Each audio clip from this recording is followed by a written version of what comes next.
for his family. Well, low carb, I think, low carb. Well, if it's a pain, it's Washed out there. oh, it's not problem here. Yeah. I've been pretty dark and fortunate. Although this part is a lot different than the bone. They don't talk about it. Right. No. The baby. Actually, I'm in the environment.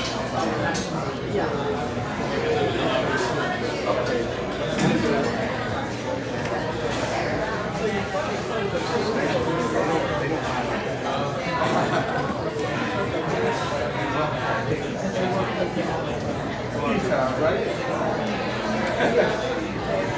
So, just substituted it for medicine So am I screwing up your continuity here? Am I screwing up your continuity? No. It says a different location. No, it's a different. No, it's perfect. I just noticed. That's all. It's perfect. I forgot my usual hat, and I kept this one in the car. So That's good. That's good. I felt like I needed to wear a hat because it's raining out. Kind of.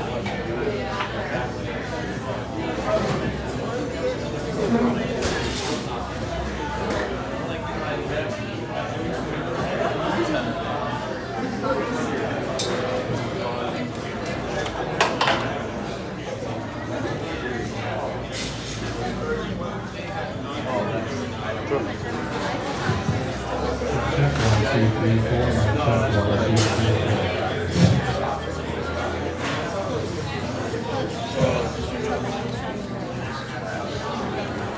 2, 3, 4. Check 1, 2, 3, 4. Check 1, 2, 3, 4. Nomadic child. Okay. Single mom. No, got caught. It could be my family if they had one more stone out.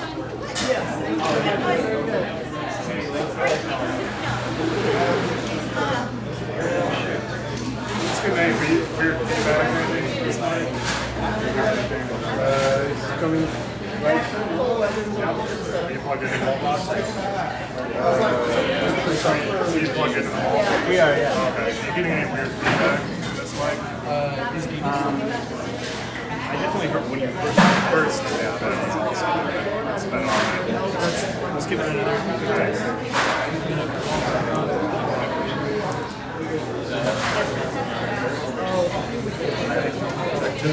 Check 1, 2, 3, 4. Check 1, 2, 3, 4. Alright, so if you're just tuning in here, we are looking for a top donation to Andrew Yang to receive a shout out at the end of this video. Let's see who our current top donor is. I believe it is still Moose, or I forgot the name actually, I'll be honest. I gotta look it back up. Is the internet working here? Well.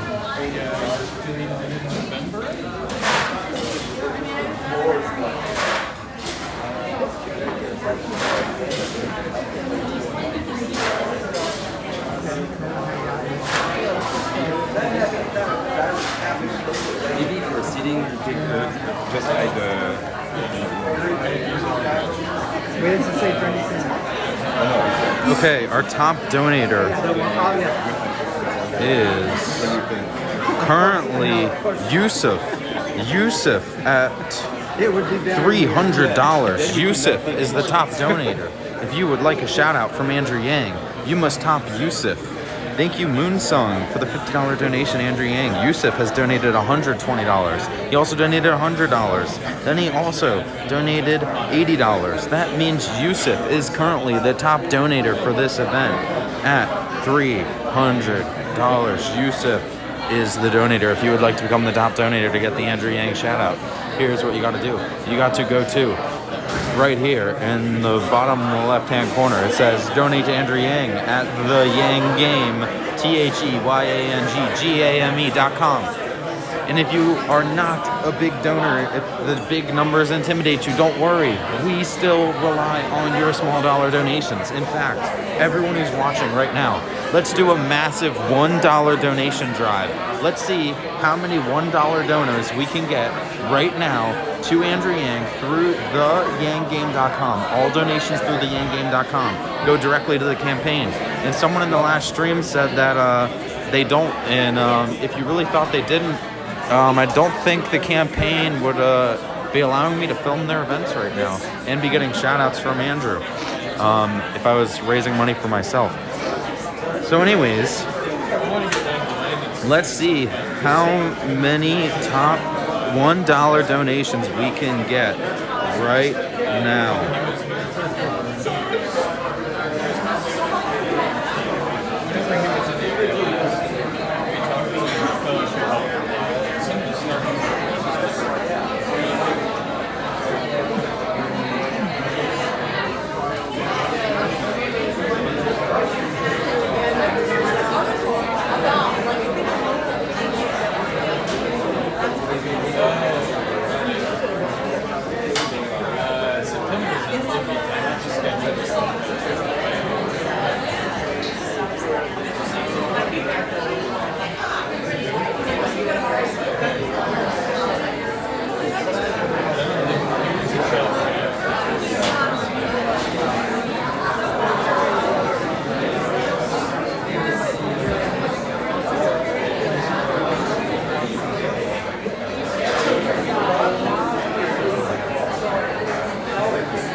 Thank you, Jane, for the $1 donation to Andrew Yang. Jane is the first one to enter the $1 donation drive for Andrew Yang through theyanggame.com. Let's go, Jane. Your small dollar donations help power this campaign. We are gonna go all the way. The narrative is changing. The media is covering Andrew. There's press at every single event. They're interviewing someone right now, right behind me. Hey, how's it going? What's up, dude? What's up? Good. Are you following them all day? I've been at every single event during the bus tour so far. And I'll be at every single event for the rest of the bus tour. Yang? Gang. Dude, you want to do an interview real quick? Sure. All right. Let me change Do I look at angles. the camera or do I look at Whatever you would like. So, what is your name? Tell the audience everything about you and what you do for Andrew Yang, and why the future is math. Well, my name is Jimmy. I'm from Los Angeles. I am normally an automotive photographer, but I've had some recent back surgery. I'll move it closer so they can hear you. It's like a wide angle lens. Oh, so is it? It's not like in your face. It's got like down here. Gotcha. You're in frame. Do I start all over again? Do I just keep Wherever. going? We're just freewheeling right now. We're just freewheeling. Anyways, I've had a few back surgeries in the last few years. Doctor says I can't work yet because my last back surgery was 4 months ago. So I'm kind of in lull right now. But Andrew Yang, he has sparked a fire in my ass. Could I even say that? I don't know. You can say anything on YouTube as long as it's not like very offensive. Okay. Well, hopefully I'm not too offensive right now. It depends how you define offensive as well.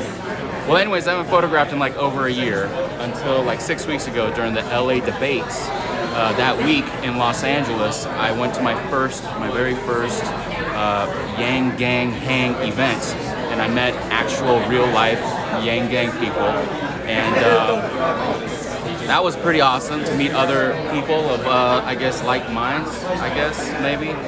And after a few drinks, I decided to get my camera out, and I wanted to photograph the other supporters. And since then, which was what, about 6 weeks ago, I have been on some weird obsessive mission to photograph all the supporters, or as many supporters as I can, that are behind the movement, because there's some kind of energy about this. I can't fully describe it, I can't fully articulate it, but it's amazing. I believe in this dude, I believe in his policies, I believe that he's a great guy. I believe he can change the world for the better. So there you go. I'm in the middle of Iowa right now. I don't even know where I'm at. I'm doing this. Keokuk. Keokuk. That's where I'm at. And I got to go fill a seat because they told me to fill a seat. Awesome. I hope that helps. Good to see you again, Jimmy. Hey, later, dude.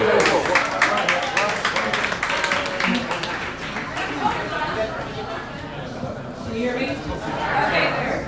My name is Ryan. I'm from Los Angeles, California.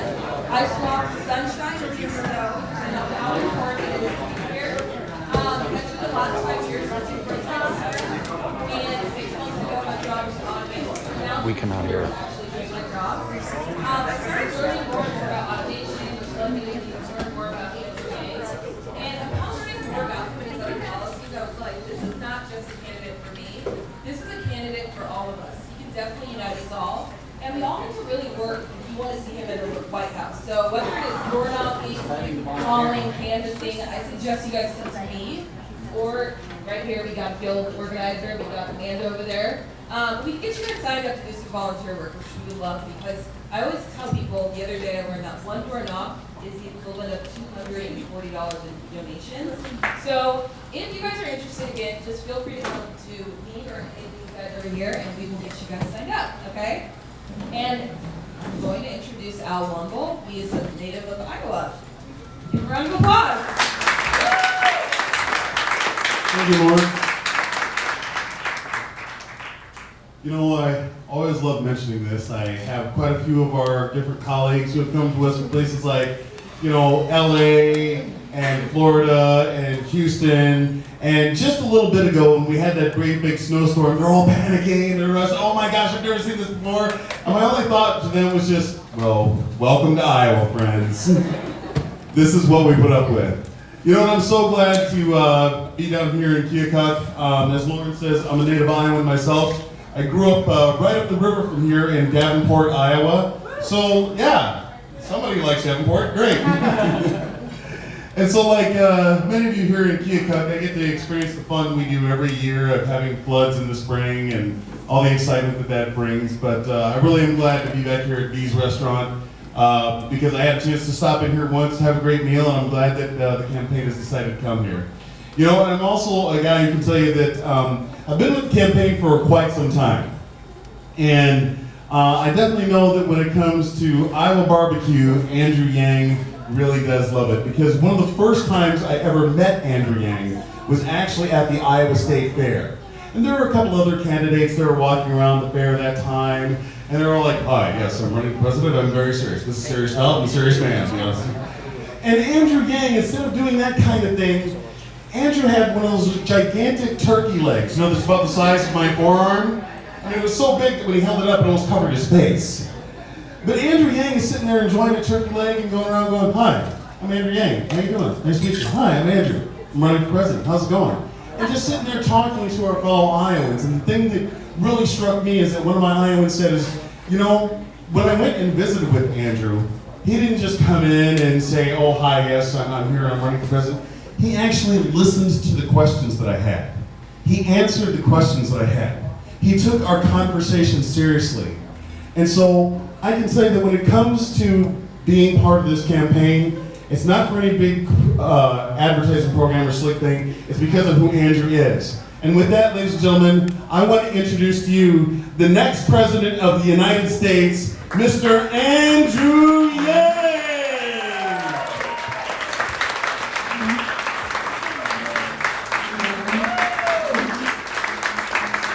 Hello, Keokuk. Hello, everyone. Thank you, Al Wumble. Thank you. How was the food is the most important question. Priorities, priorities. It's great to be back. I love campaigning here in Iowa because you all have the future of the country in your hands on February 3rd. You're one of the most powerful, influential people in our country today. I know it does not feel like it because you're just living your lives, think free lunch.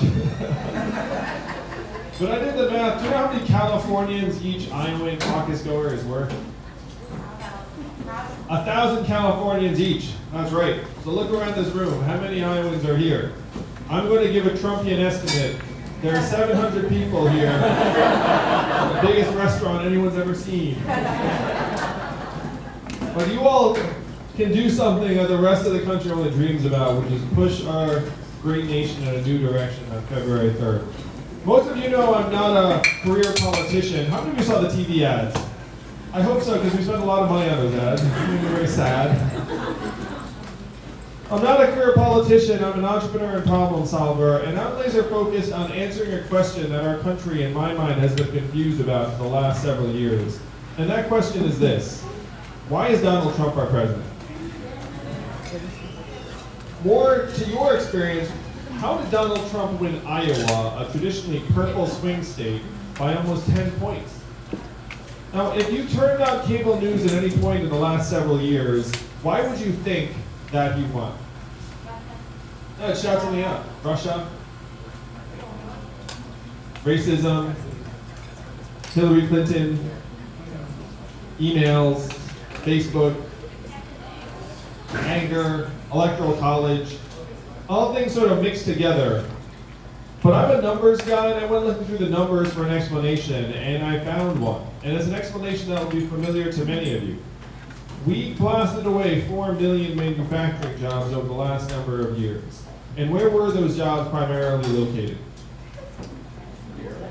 Michigan, Ohio, Pennsylvania, Wisconsin, Missouri, and 40,000 right here in Iowa. I have been to those towns, you have been to those towns. After the manufacturing jobs dried up, the shopping district closed, people left, the school shrank, and that community has never recovered. I saw that pattern play out not just here in Iowa, but I spent 7 years running a nonprofit that created thousands of jobs in Missouri, Ohio, Michigan, Pennsylvania, and the same thing happened to the manufacturing communities there. Unfortunately, what happened to those manufacturing jobs is now shifting to other parts of the economy. How many of you have noticed stores closing around where you work and live here in Iowa? And why are those stores closing? It was Walmart. Walmart was like a tank that came to town and then ran over mom and pop retailers. And now it's Amazon. Amazon's like a spaceship, sucking up $20 billion in business every year, closing 30% of our stores and malls. Most common job in the economy is retail clerk. The average retail clerk is a 39-year-old woman making between $8 and $12 an hour. What is her next job when the store closes? It's a rhetorical question, no one really knows. How much did Amazon pay in taxes last year? Zero. So that is the math. 20 billion out, zero back, 30% of your stores and malls closed. You can see these changes around us when you go to the McDonald's and you see the self-serve kiosk, but the changes are more widespread than most of us realize. When you all call the customer service line of a big company and you get the bot or the software on the other end of the phone, I'm sure you do the same thing I do, which is you pound 000, say human representative, human representative, until you get someone on the line. Raise your hand if that's what you do. Oh yeah, we all do that. That software is terrible. You're like, there's got to be a person working for this company somewhere, and I'm going to find them. But in 2 or 3 short years, the software is going to sound like this. Hello, Andrew, how are you? What can I do for you? It'll be fast, seamless, efficient. You might not even know it's software. What will that mean for the 2.5 million Americans who work at call centers right now making between $10 and $14 an hour? How many of you all know a truck driver here in Iowa? Most common job in 29 states. My friends in California are working on trucks that can drive themselves. They say they're 98% of the way there. A robot truck just transported 20 tons of butter from California to Pennsylvania with no human intervention 3 weeks ago. Why did they choose butter for this maiden voyage? I have no idea. But if you Google robot butter truck, you will see the story. And at the end of the route was a giant stack of pancakes, as far as the eye can see. Now I'm kidding about the pancakes. But everything else is real. You can Google robot butter truck. What will this mean for the 3.5 million truck drivers in our country, or the 7 million plus Americans who work at truck stops, motels, and diners that rely upon the truckers getting out and having a meal every day? How many of you have been to Iowa 80 in Davenport? Yeah, they've got a mean buffet. Not as good as this one, I'm sure, but I haven't tried it yet. I gotta get to it. Iowa 80 says that 5,000 people stop there every day. How many people will stop there when the trucks no longer have drivers in the front?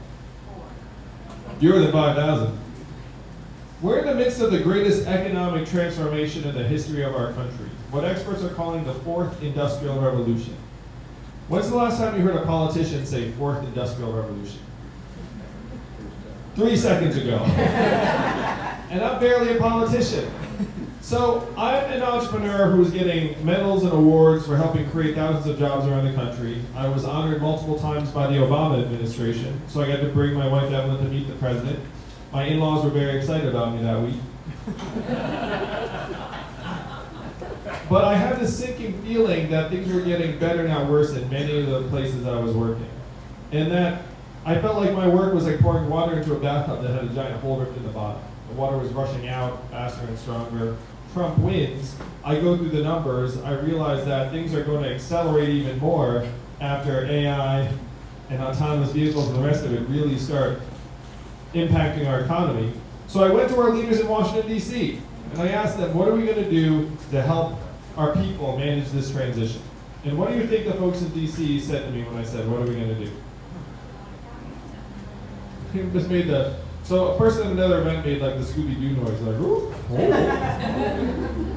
The answers I got out of DC were these. Number one, we cannot talk about this. Number two, we should study this further. Maybe have a meeting on it, a commitment. Number three, and this one will be familiar to you all, we must educate and retrain all Americans for the jobs of the future. How many of you heard something like that? Yeah, that sounds sort of good. But then, I'm a numbers guy, and I looked at the studies. You all want to guess how effective the government-funded retraining programs were for the manufacturing workers who lost their jobs in the Midwest? So you're laughing. You know it's a low rate because I'm anchoring you low. But you also know it's low because you know human beings. And you know if you have hundreds of manufacturing workers who lose their manufacturing jobs, they don't all walk outside and being like, oh good, it's time to learn to code. Like, this is what I've been waiting for. That's not the way human beings are. The success rates were between 0 and 15%. They were a total dud. The fact is almost half of the manufacturing workers who lost their jobs in the Midwest left the workforce and never worked again. Of that group, almost half filed for disability. You then saw surges in suicides and drug overdoses in these communities to the point where America's life expectancy has now declined for the last 3 years in a row. You know the last time America's life expectancy declined 3 years in a row? The Spanish flu of 1918, a global pandemic that killed millions. You have to go back 100 years. It's highly unusual for life expectancy in a developed country to decline. It ordinarily goes up because you're getting richer, stronger healthcare. But in the US, it's gone down and then down and then down again. When I shared this with the folks in DC, one of them said, well, I guess we'll get better at retraining. But one person said something that brought me here to you all today in Keokuk. He said, this is in DC, he said, Andrew, you're in the wrong town. No one here is going to do anything about this because fundamentally this is a town of followers, not leaders. And the only way we would do something about it is if you were to create a wave in other parts of the country and bring that wave crashing down on our heads. And I said, challenge accepted. I'll be back in 2 years with the wave.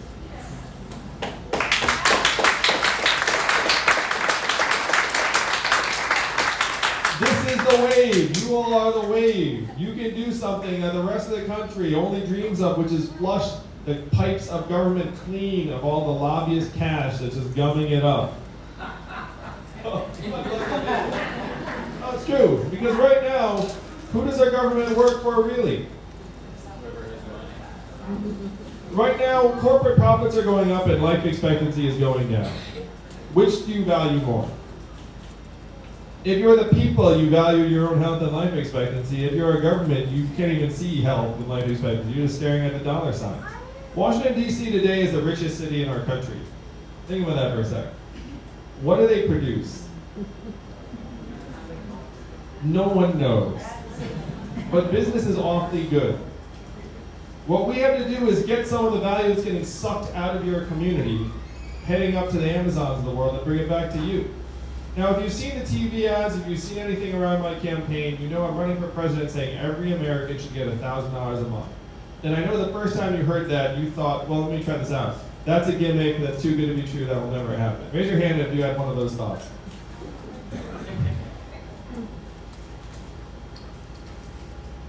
Now, I understand, but this is an idea that's not mine, and it's not new.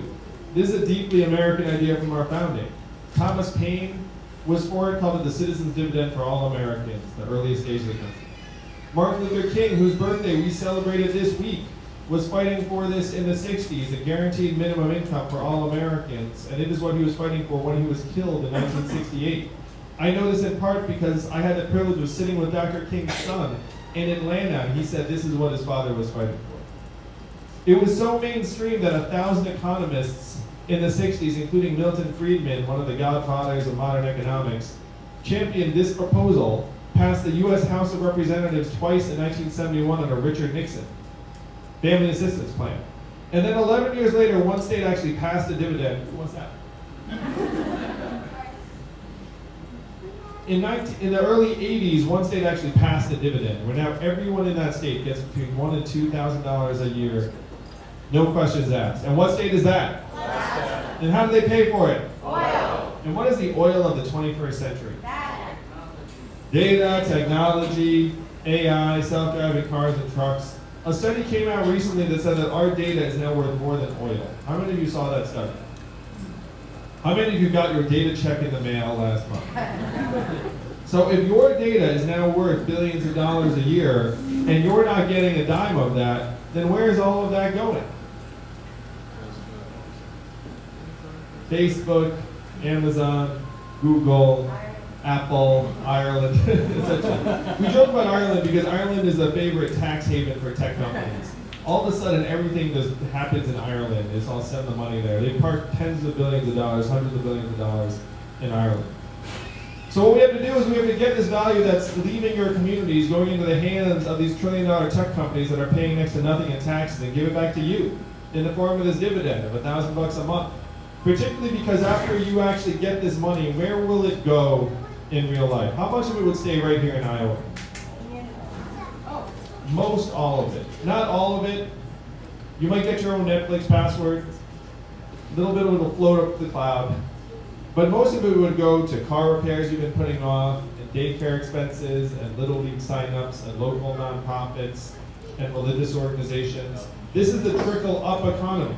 This is the way we actually create a path forward for our kids. How many of you are parents like me and Emily?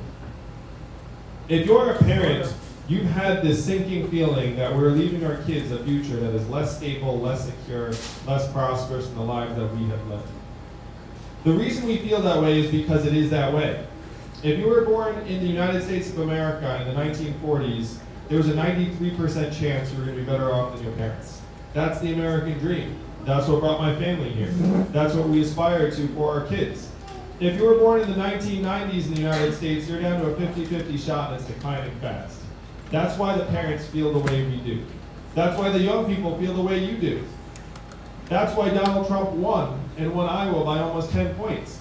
Because people looked around and said, I'm not excited or optimistic about the future that we're leaving for our kids. We need to change something. Imagine a country where we actually invested in our kids in a real way. Said to them, your country loves you, your country values you, and we will prove it to you by actually taking some of the vast wealth that's being produced in other parts of the country and invested in you directly. This is the best path forward for our kids and for families around the country. Because we're in the midst of the most extreme winner-take-all economy in the history of this land of ours, and it's about to get even more extreme. Everything people are talking about has to be around rebalancing so it's working for us, our families, for you. This is the magic of Iowa. If it's not working for you, it's not working. And it's up to you to change it. Iowa's ground zero for many of these changes because you saw it happen first on your farms, consolidated, mechanized away a lot of the jobs, then in your factories, blasted away 40,000 manufacturing jobs and counting. Now it's shifting to your main streets as 30% of your stores and malls close. You have to stop it before it gets to your highways. I'm not running for president because I dreamt about being president of the United States. My wife can vouch for that. If she thought I was going to ever do this, she would have run the other direction when we were dating. When I was growing up as a kid, my parents were not like, you're going to be president someday. They were more like, you're terrible, clean your room. I'm running for president because I've seen the future that lies ahead for our kids, and it is not something I'm willing to accept. They deserve better. We must give them better. But I can't do that alone. Only you can do that. Only Iowa can do that. So corporate profits are at record highs, and you were actually getting these messages about how great things are on the news. You probably see it. Corporate profits record high, stock market record high, GDP record high, headline unemployment looks great. But then once again, you're like, why do things not feel great for me, my family, my community? And once again, you are correct. You have record high corporate profits right now in the US. You know what else are at record highs? Depression, stress, substance abuse, suicide, drug overdoses, student loan debt, financial insecurity. You know what are record lows in the United States right now? Starting a business for young people, getting married, having kids. Anything that you associate with a prosperous, thriving society is now at record lows. But corporate profits are up. So you see, this is what we have to connect. What right now DC is now working for us, and they're working for the companies. Donald Trump said he wanted to drain the swamp. I want to do something a little bit different. I want to distribute the swamp. Now what do I mean by that? Why do we employ hundreds of thousands of workers in the most expensive city in the country? Why wouldn't we move some of those jobs to Ohio, Michigan, Pennsylvania, Iowa? I'd argue that the agencies would make better decisions anyway because they live someplace normal and not in the DC bubble where they just talk to each other. Yeah. I'm for term limits for members of Congress.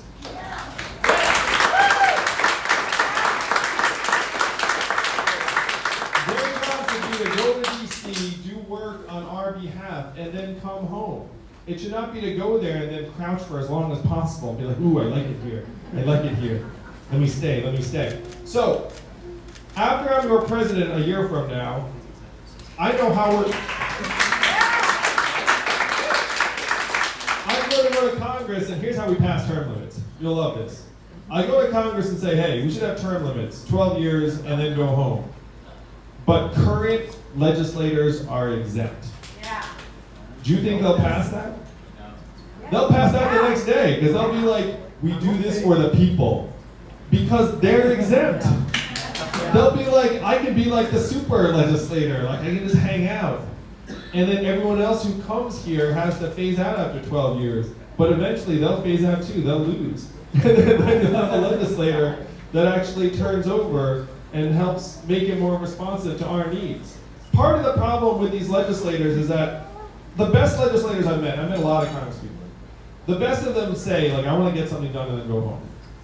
So if everyone actually had like a hard limit on how long they'd be in Congress, you'd see their voting change a lot, because all of a sudden it's like, look, I'm going to go out and do the right thing because at this point I can't get reelected anyway. I'm like fighting the people. You'd have very, very different orientations. We have to stop the revolving door between government and industry. As your president, I will commit to never taking any paid speeches for personal gain for the rest of my life.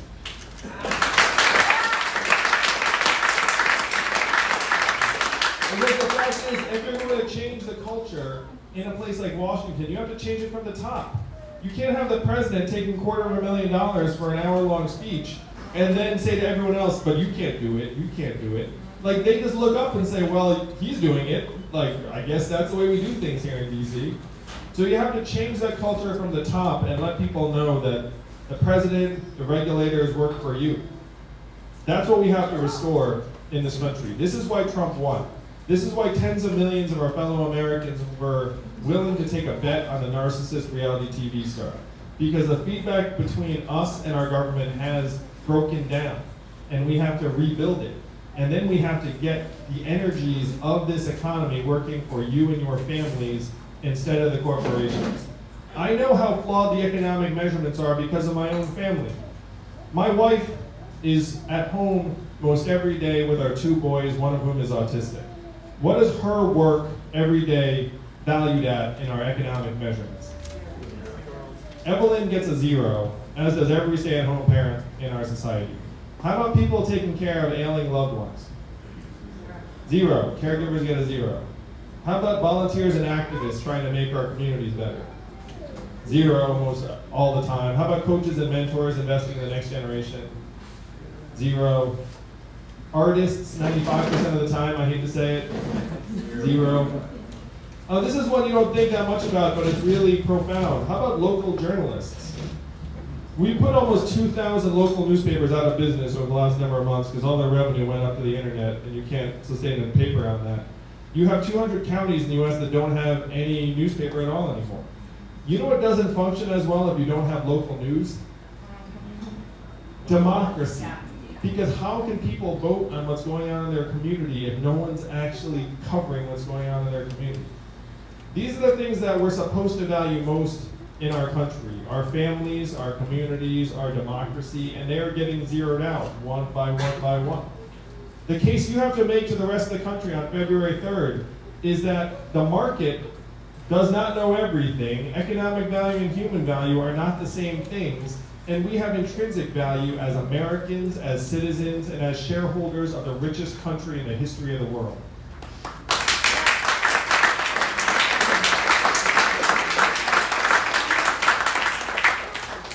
So this is the vision that we can make real just like that. That's why I love being here. It's a magical land. Donald Trump's our president today because he had a very simple message that everyone understood. He said he was going to make America great again. What did Hillary Clinton say in response? America's already great. You remember that? It's been a long 3 years, I know. But it's now coming to an end.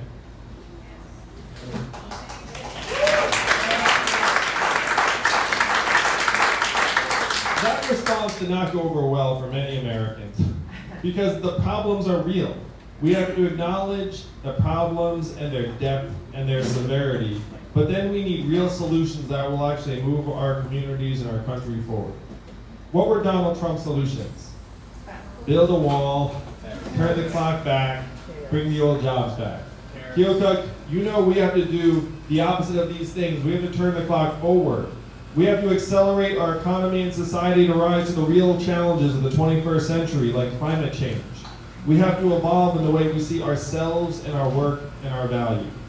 I am the ideal candidate for this job because the opposite of Donald Trump is an Asian man who likes math. Thank you all very much. Thank you. You may not know this, but math is an acronym. And what does it stand for? Make America think harder. That's right. That's your job on February 3rd. It is your job to move this country we love so much. Not left, not right, but forward. And that is where you are going to take us on February 3rd. Thank you all so much. Let's make history together. Let's win. Let's do a future we're actually proud of for our children. Thank you, Keokuk. Thank you.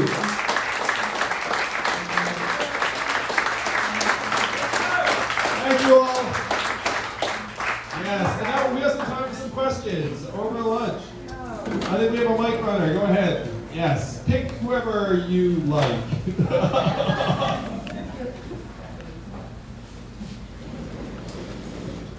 I have two questions. And you answered one of them about term limits. And the next, and I'm not sure it's a question, but I think one of the biggest possible things that cause people to vote Republican versus Democrat is the abortion issue.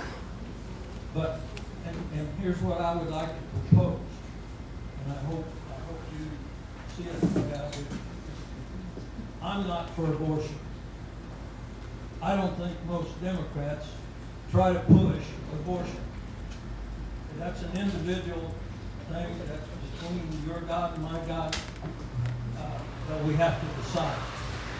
And I would hope I would never cause one or be in that situation or anybody in my family that way. But I don't want to make a decision for a girl who's been messed up by some guy and he leaves and she's got this problem on her hands and no way to make a living. I think we need to really explain how Democrats feel about abortion. And I don't think that's being done by any candidate at this point in time. Well, thank you for the question. I'm for women's reproductive rights as a fundamental human right.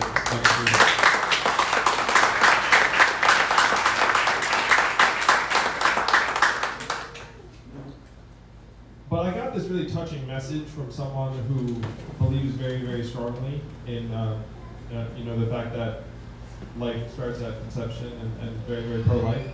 And this message came to me, and they said to me that they disagree with me on abortion, but they realize that this freedom dividend I'm championing is actually the most pro-life policy that anyone is proposing, because so many of the people that decide not to have kids are worried about whether or not they're going to have the economic resources to provide a decent life for that child, and whether that child's going to have the right kind of future. So the person wrote me and said, look, I disagree with you in your approach to abortion, but I realize that you were pro-life in like a larger sense. You like people, you like humans. I have 2 kids myself, obviously. I love families. And so the person said that they would actually support me, even though they disagree with me on this issue. So this is something that I think Democrats have gotten a little bit away from the thread. Because like you just said, I'm someone who believes very much in women's reproductive rights as a fundamental human right, a fundamental freedom that I will defend at the very highest levels. I will do everything I can. But at the same time, no one's glad if a woman's in a situation where she decides that she wants to go down that road and terminate a pregnancy. I mean, that's the last thing you want. And so, yeah, so you're not advocating for that. You're just saying that, look, the government should not stand in the way of a woman exercising her own freedoms to choose what's best for her. So I agree with you. I think actually guns are a similar issue in the same way, where I believe that we need common sense gun safety laws in this country, but there are many Republicans I've spoken to who have this fear that we're going to somehow take guns away from people. And someone at an earlier event today said, if Democrats just said, look, we're not going to take your guns away from your home if you're a law-abiding, gun-owning American. That's totally unrealistic on a very high level. They thought that would be very helpful. I feel the same way about some of these issues. We have to find common ground with Americans on both sides of the aisle. And on gun ownership, what I say to people is that almost 2/3 of gun deaths are suicides. And so oftentimes we're looking at ways to try and make people safer that would actually affect the gun owners themselves, and not necessarily people that are outside of their household. I don't know if I was right to lump those 2 issues together, but I feel like.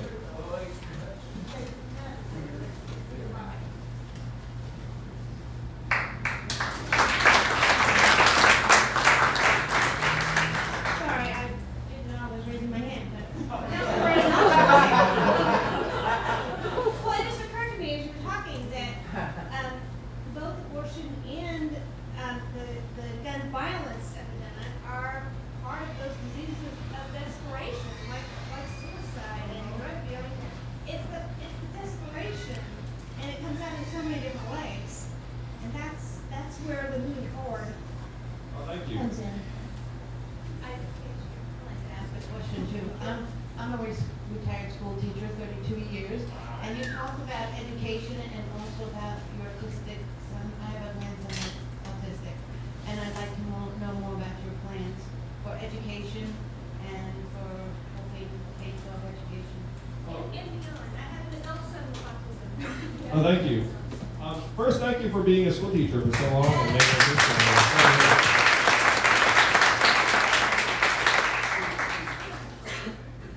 So I'll speak to education generally and then home in on special needs. There are a few things we should do to help strengthen K through 12. Number one, we should pay teachers more and better. And this is not a feel-good thing, this is a numbers thing. A good teacher is worth his or her weight in gold in terms of improved educational outcomes over years, over multiple children. It's actually a very high impact profession in terms of the economic value. Number two, we should have more teachers in the schools to support kids who have different needs. And right now, Congress actually said they would pay for 40% of the costs of those educators. It being DC, they do not pay for 40%, they pay for 15%. So I'm saying instead of 15%, we should pay for 100% and see to it that it's not on the community to pay for special needs educators and speech pathologists that frankly my son needs. Sounds like your grandson needs, maybe your adult son as well. Right now, a lot of schools just don't have those kind of resources. And so we need to lift that burden off of the communities, because Congress already said that they would pay for a proportion of this. I think Congress needs to follow through on its word and then ramp up the payments so that communities aren't, frankly, like robbing from one thing to pay for these special education teachers. The third thing I would do is lighten up on standardized tests in the classroom.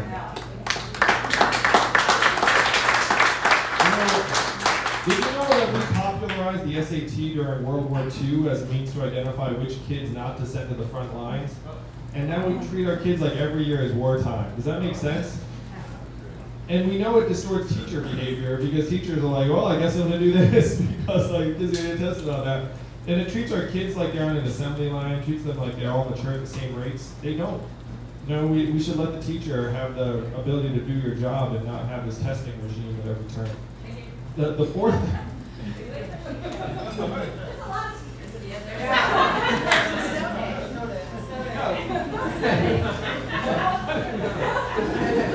But yeah, we need to let teachers do their jobs. And we need to stop spending money on everything but the teacher. Like the data is like the teacher's the most important element of the education. This we can pay the teacher more and then trust the teacher. The other thing we need to do at the high school level is we need to stop pretending every kid's going to go to college. And we need to invest in trade, technical, and apprenticeship programs at the high school level. Only 6% of American high school students are in a technical or apprenticeship program. In Germany, that's 59%. Look at that goal. And you know how it works in America today. We just do whatever the easiest, cheapest thing is. So the easiest, cheapest thing is throw the kids in the classroom with a teacher and some textbooks and pretend they're going to go to college. You know what's harder and more expensive? Getting equipment, getting trainers, getting employers who actually want to hire someone out of that. Like that's harder, but that's what we need to do. So I would team up with Mike Rowe of Dirty Jobs and go around saying like these jobs are awesome. There are a lot of them that are not getting filled right now. And then put the resources in the hands of any community that wants to invest in technical or trade apprenticeship programs at the high school level. I would also have some learning modules that I think kids would really enjoy, like that frankly prepare them for life if they don't go to college. Things like financial literacy, social and emotional learning, the arts. Like these things are productive no matter what direction your life takes. And imagine a country where when you were 18, you're your senior year of high school, you start getting $1,000 a month. And so you get this financial literacy class your first semester senior year that tries to teach you what the heck to do with the money because you can't have this kind of money. And then senior spring, we send them to another part of the country to live and work for a month so they get some exposure to another part of the country. And we know they're not learning a whole lot their senior spring anyway. So at least this way they get some exposure. They be in groups of like 15 kids. And so then they come back and they have like a different perspective on different parts of the country, different backgrounds. This is the way we actually make citizenship more meaningful. Right now we're saying you have a vote. And a lot of our young people are like, I have a vote. In Iowa, your vote's super important. But in other parts of the country, a lot of young people are not actually exercising their vote because they don't really believe that that's meaningful. So we have to imbue citizenship with real meaning. And the way to do that is by actually putting our money where our mouth is. So here are some of the things I would do on education, special education. And to me, special educators, we need so many more of them. Because to me, autism and special needs and neurological atypicalities are the new normal in this country. We have to stop pretending that like this is normal and here you're on your own. We have to say actually it's all pretty normal at this point by the numbers, and then we can't leave the family or the town on an island. We have to put the resources in place.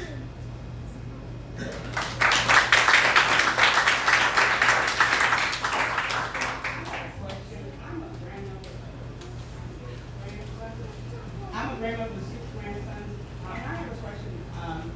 What do you tell the young black and brown men who are going out being targeted by the police departments and everything else? How are they supposed to carry themselves when we don't know when they're even coming home? How do you address that problem? Yeah, it's heartbreaking that black families feel like they're never going to see their kid again if they do get stopped by a police officer. It's literally a life or death situation right off the bat. I mean, there are things that we can do. One, invest in community policing and training, because a lot of it is the way the police officers get trained. I would like to try and demilitarize the police officers.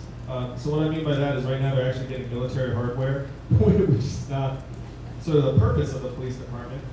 I would try and have police officers represent the communities that they're policing. So if you were policing like a heavily black neighborhood, like it'd be helpful if you actually are of that community.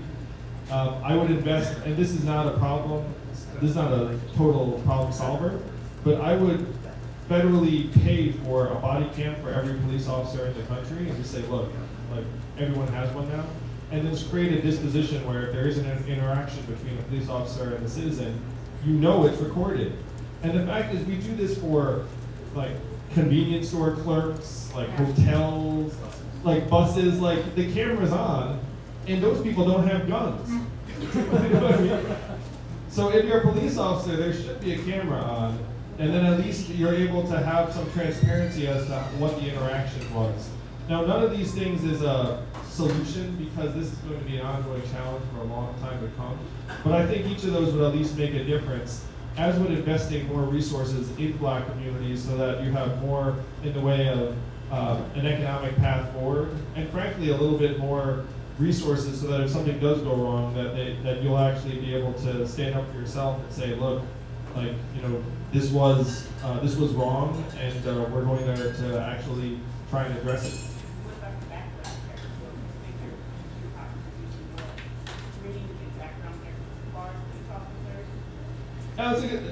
We should have background checks and screening for police officers for sure. Like we should actually be able to trust police officers. I think body cams would go a long way. I think background checks make sense too. I had an out of the box suggestion that someone here in Iowa made that I actually love. I'm going to try it out on you. We'll see if you like it. He said that we should train every police officer in jiu-jitsu, which is an art where you essentially can just like freaking wrap someone up and then like subdue them. And I love that suggestion so much because if a police officer knew that they could actually just subdue you, like hand to hand, then the odds of them escalating the lethal force would go much, much down because it's like, yeah, I feel more confident I can actually. So that's the kind of thing that would actually make us safer. So I would say, hey, any police officer that wants this kind of martial arts training, we should they do that. But like I actually think ramping it up to a higher degree where you almost like have a disposition where a police officer should be able to resolve a lot of situations without resorting to taking out their firearm. She's got you. You go behind the bar. This makes me so happy. My question to you is, the welfare system is obviously broken, and you have a lot of built-up resentment around here with a lot of right-wing people that feel like a lot of people are using the welfare system. Yet you have a woman like my mother who grew up with raising 3 kids, and it's hard for her to get out of the welfare system because if she were to get a 40-hour-a-week job in a factory, she was actually making less. Yeah. How do you plan on fixing that? One of the frustrations many people have with the existing programs is that they often have negative incentives attached to them. Someone called it like the donut hole, where if you do better, you get less. And so then your incentive is to like not get above that line. I think most Americans can agree that those sorts of negative incentives are not good for anybody. And so that's one reason why I'm so passionate about this dividend of $1,000 a month, because you get it, it's yours. If you make some more money on top of that, you get that too. So the incentives are actually much more aligned. But anyone who wants to work, we should be encouraging them to work, not discouraging them to work. We should not have a situation where you're going to somehow make less if you decide to get out there and work. Any program that has those incentives, I'd be looking to frankly change and adjust, because I don't think it's good for the person themselves, the family. But you're also right, I think it does actually create some kind of negative resentment where someone's looking, it's like, oh, somehow you're getting something that is somehow more than I'm getting. And this is one reason why I love the Alaskan experience with this dividend. It's wildly popular. So Alaska's a deep red conservative state. It was passed by a Republican governor. But everyone gets it, so there's no stigma attached. It's no like, you get it, I don't, I'm paying for you. Like none of that stuff exists because just everyone gets it. And because of that, it's wildly popular, has stood the test of time, it's created thousands of jobs, improved children's health, decreased income inequality. It's a kind of simple and fair policy that most people understand and can get behind. We can't do that for all the welfare programs because some of them, you know, like there are people that are going to have extreme needs that are not covered by $1,000 a month. But we can do a lot of it with the dividend because of the negative incentives you're describing. No one likes them. No one likes them. We should get rid of them if we can. Thank you. All right, we're going to do one last question. Hi.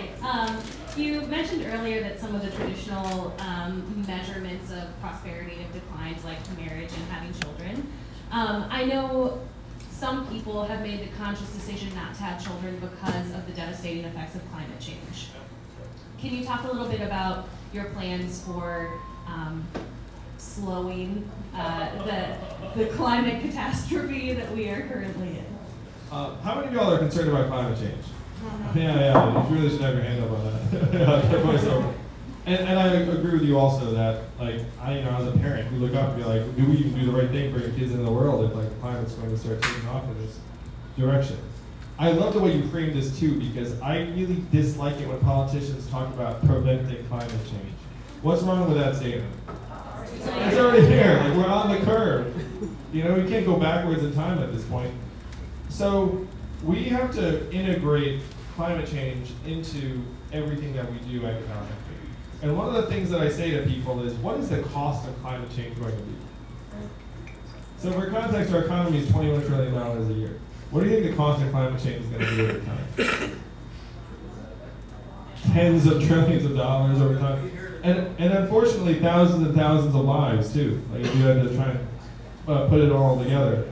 So doing nothing is actually incredibly expensive.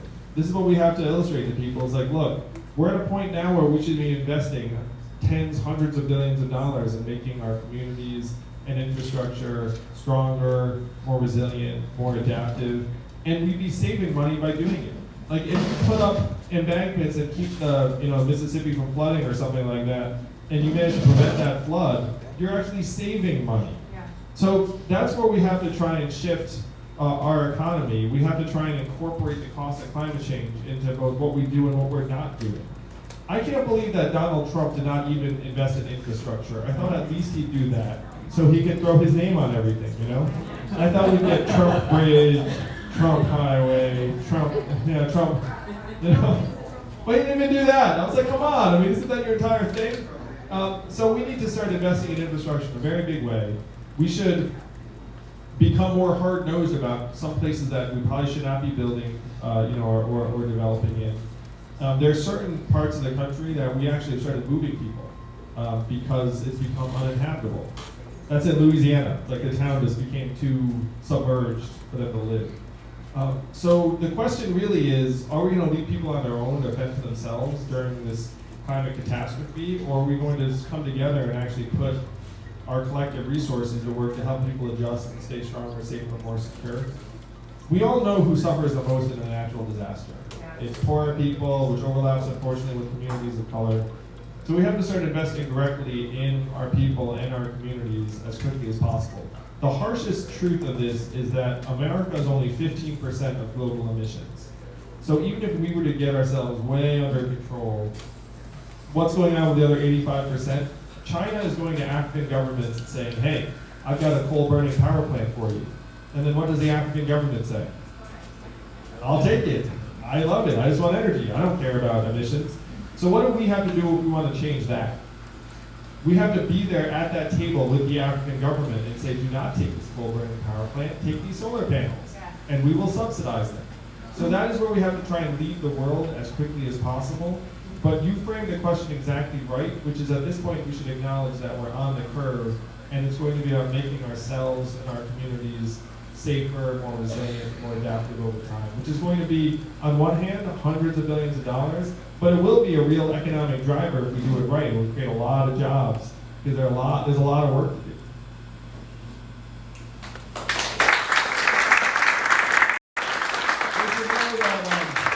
To me, climate change is the greatest threat to our way of life. It's bigger than anything, but I believe that all the problems that we're thinking of are tied together. And this is what I mean. if you're in a country where 78% of us are living paycheck to paycheck and half of us can't afford an unexpected $500 bill, and I come to you and say, we need to fight climate change, what's a natural reaction? I can't pay next month's rent. I can't worry about next year, 10 years from now. This will have to wait, and maybe it's not that big a deal anymore. So what we have to do is we have to get the boot off of people's throats so they actually feel stable and secure about their future, their kids' future. Right now we have this mindset of scarcity that has overtaken our country, where if you can't pay your bills, you have your heads down, and you don't really feel like you can actually solve the biggest challenges. So this economic insecurity, climate change, a transforming economy, our political dysfunction, they're all tied together. If we make progress on one of them, we can actually ramp up progress on the other. But climate change, to me, is the biggest threat, but we're not going to be able to address it if people feel like their own survival is in question first. Thank you so much for your time. The reason the conference for us on February 3rd, let's win this day. Let's see what future we're actually excited about for our kids. Thank you all so much. Thank you, teachers. I love the teachers. Prior or after.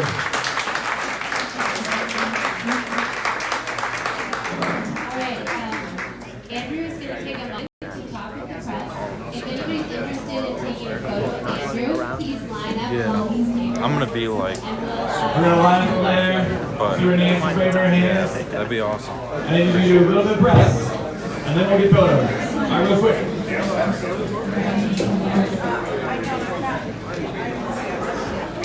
I just want to hear something here.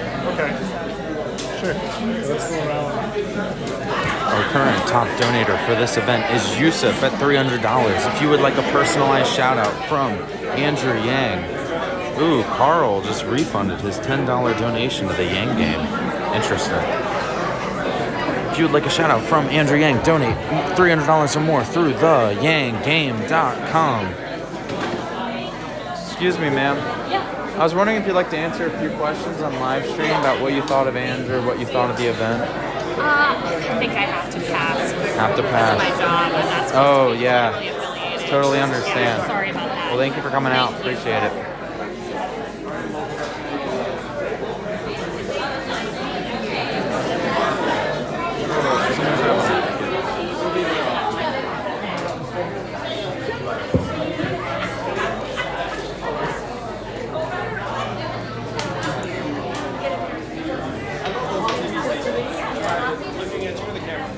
You can look at me. All right, you got it.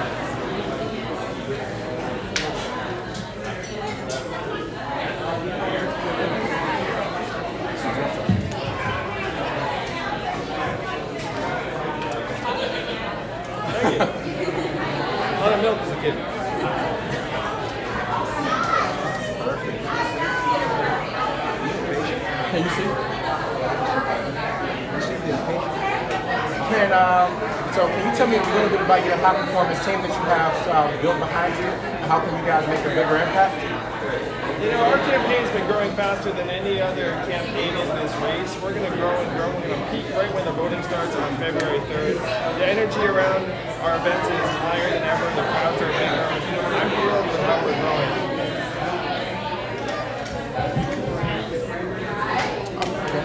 And then also, since you're so impacted on how can we change and bring more technology to us, what do you think the technology can make an impact on with more locals? Well, we need to make technology work for us and this economy work for us instead of the other way around. And right now, too many Americans feel like we're not being included in the incredible gains that are being produced by technology, and that's what I want to change. I want to take that value, bring it right back here to Iowa, put it into your hands, your family's hands, so that we can be stronger, healthier, mentally healthier, less stressed out, and more productive every single day. I'm interested in your relationship with the states that are to be elected. Iowa right now is controlled by entirely Republicans. In the last few years, they've tried to tamp down our union rights, cut down on abortion. Would an Andrew Yang administration intervene in those cases, or how would you want the states to interact? Well, to me, we need to help unions be able to organize in any part of the country. Right now, we're getting marginalized in ways that really aren't more to certainly safeguard women's reproductive rights. But to me, the goal should be to try and help people here in Iowa win down ballot races and actually change the laws here in the state rather than from the top down. So if the states do pass laws like they have here in Iowa, do you think that the federal Folks, if you'd like a photo or an autograph with Andrew, we'll just have you line up on this table, with the start of the line being Nancy, who's waving her hands in the middle of the restaurant. Thank you.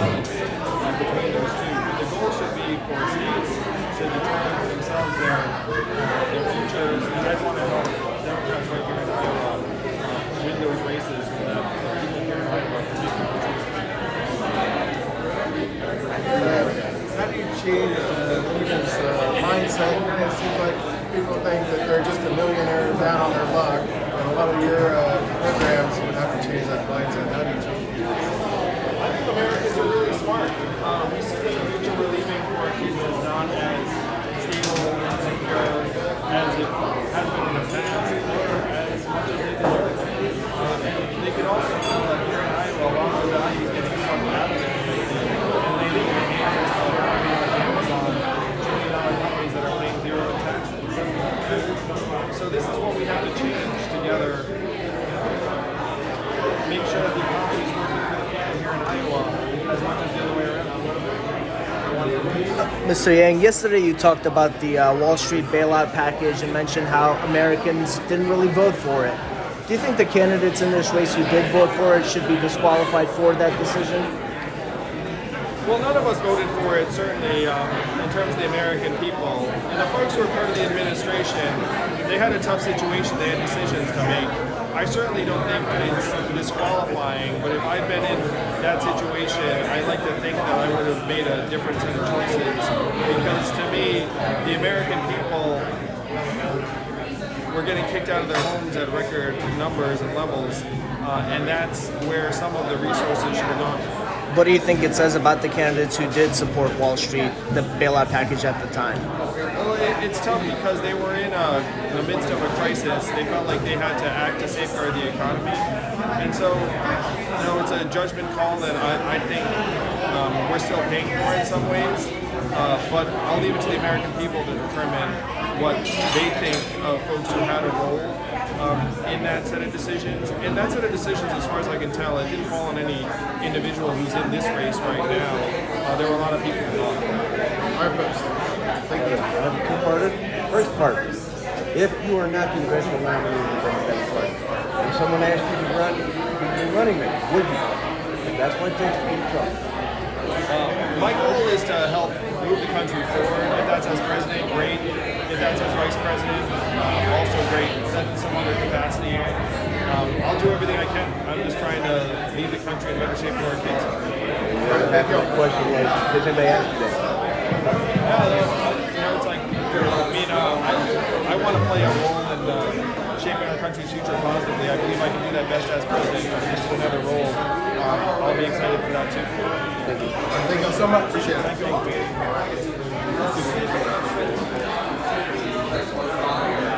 Yeah, stream, we have a microphone. It's just not plugged. It wasn't plugged in for that because I wasn't necessarily expecting a press pull all of a sudden. But from now on, I'll carry it in my pocket. By the way, please donate to Andrew Yang's campaign through the yanggame.com donation link. Your small dollar donations power this campaign forward. And we need, let's do like a massive $1 donation drive right now. Let's get everyone in the chat just to donate $1. We already had a few people do it earlier, but the campaign, not me, the campaign needs more money. Thank you, Wilson, for the $10 donation to Andrew Yang. Speaking of Andrew, where'd he go? Thank you, Penny, for the $3.77 donation to Andrew Yang. What'd you think? It was awesome. Are you still recording? Yeah. I'm always recording. I feel so silly whenever I'm like, when I know something is recording. Yeah. I like to be behind the camera, in front of it. Yeah. So. That's why I'm behind the camera, so I don't have to worry about that. So how are you driving around, dude? Rental car. Rental car? But I promised the campaign that I would raise them $100,000 through the stream and during the 17-day bus tour, and in exchange, they agreed to pay for the rental car. Dude, y'all better throw that money in there right now. Yeah, so that's Hook it why up. people Hook up the Zach and Matt show. people in chat, they complain that we're spamming too much for donations, and I'm like, my rental car is being paid for because I made a promise that I could raise a certain amount of money. Yeah. And if I don't deliver, next time an opportunity like that comes along, and because I'm 20 years old, I have to pay an insane like $30 per day surcharge on a rental. Jeez. So you're paying a lot of money. You're paying a lot of money. But in comparison to, was it 100K? 100K? Yeah, For the yeah. It pays for itself. That's change. So That's chump change. that's why we're trying to raise all this money. We're not doing too well today so far though. I think we've kind of maxed out our thing here, like our people burnt out. Maybe a little, yeah. We need new support. It is payday. It's Friday. What day is it today? It's Friday. the end of the Friday. month. Would you mind handling this for a sec? All right. What do you want me to do? You want me to just film stuff? Yeah. Just hold it. If you want to, you could go around like interviewing people. All right. People are complaining about the audio not being good enough, so I'm going to grab my external mic and use the back. Okay. All right. Cool.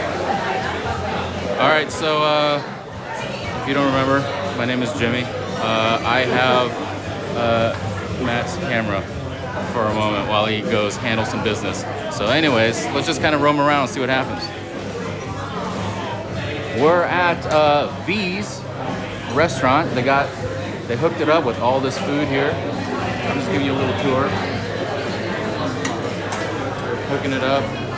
Matt's getting his food. Hi. Hi. How you Did you doing? get some food? I did. It's amazing. Did you get some food? I made food. I don't Oh, did you really make it? I work It's here. so good. Thank you so Hey, much. You're welcome. Are you the chef? One of them. One of them? We got several here. I'm actually the baker, and I made the enchiladas. Dang. You hooked it up. Yeah. So are you a supporter, or are you just kind of opening up your space for us crazy people? I'm looking for a good candidate to vote for because I am not a Trump supporter. No? I think he's embarrassing. It's kind of crazy, that guy. Yeah. We need a new crazy. Someone our kids can be proud of to see on TV. Do you think they'd be proud of Yang? Oh yeah, a lot. Anybody can make a good statement. Okay. And I'm just anybody but Trump right now. I'm just kind of looking for who I'm going to vote for. Yeah. You're not filming me, are you? What's that? I am actually filming you. Oh, okay. I should have actually said that up front. Sorry. I'm holding this for a friend, and I'm just kind of roaming around with it, and we just ended up talking. So I hope that's okay. Yeah, that's fine. I mean, you are the one who created this delicious food, so I feel like we should give you a public thank you for that. Thank at the very you. least. Thank you. It's So, good food. it's awesome. It's awesome. Look at this. She prepared all the bakeries. Looking all good. So, all right, enough food. Let's go take a look at the rest of the Never mind, we the gotta crowd. we gotta find We're gonna look around.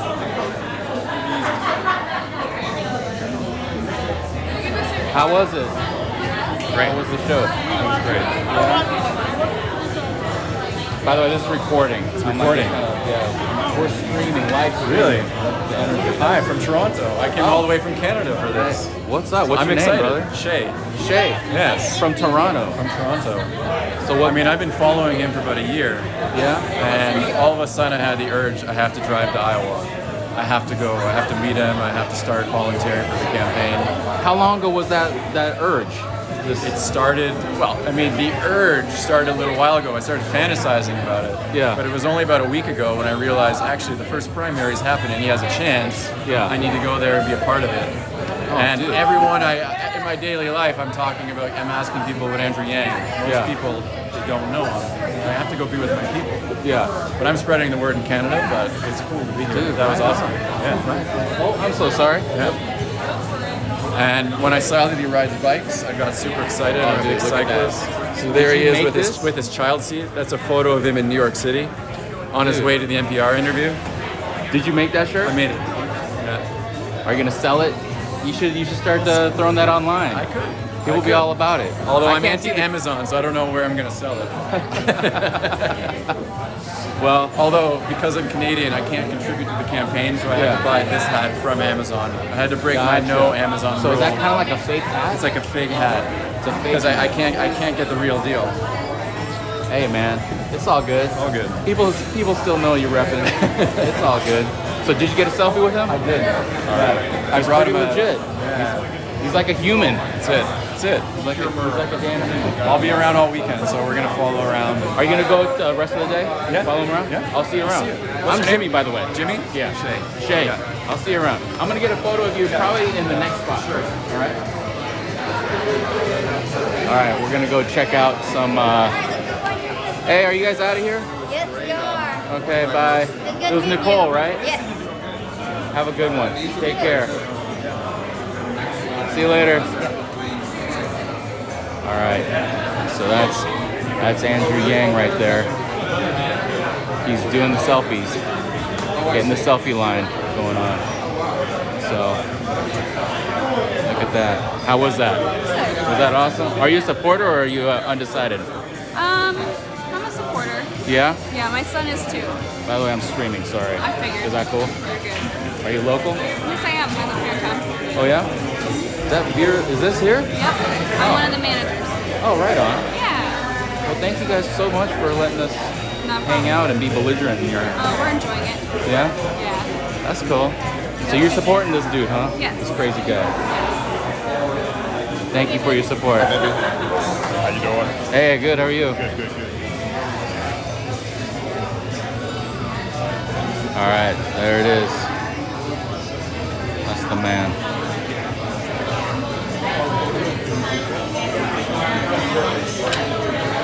Oh my God, the Yang bus is back there.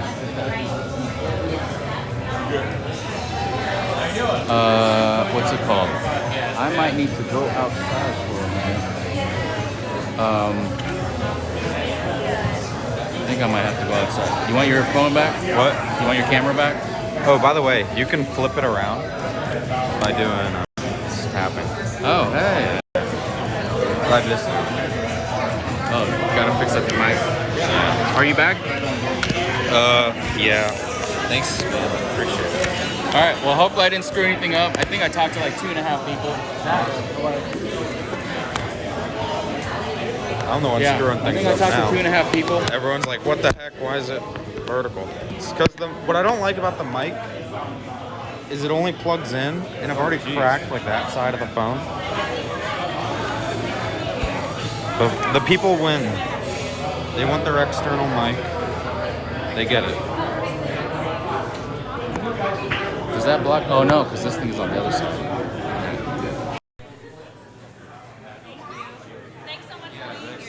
Test, test.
still going to get a shout out. Plug this. Yusuf, you are still going to get a shout out, but we missed Andrew because I was in the bathroom.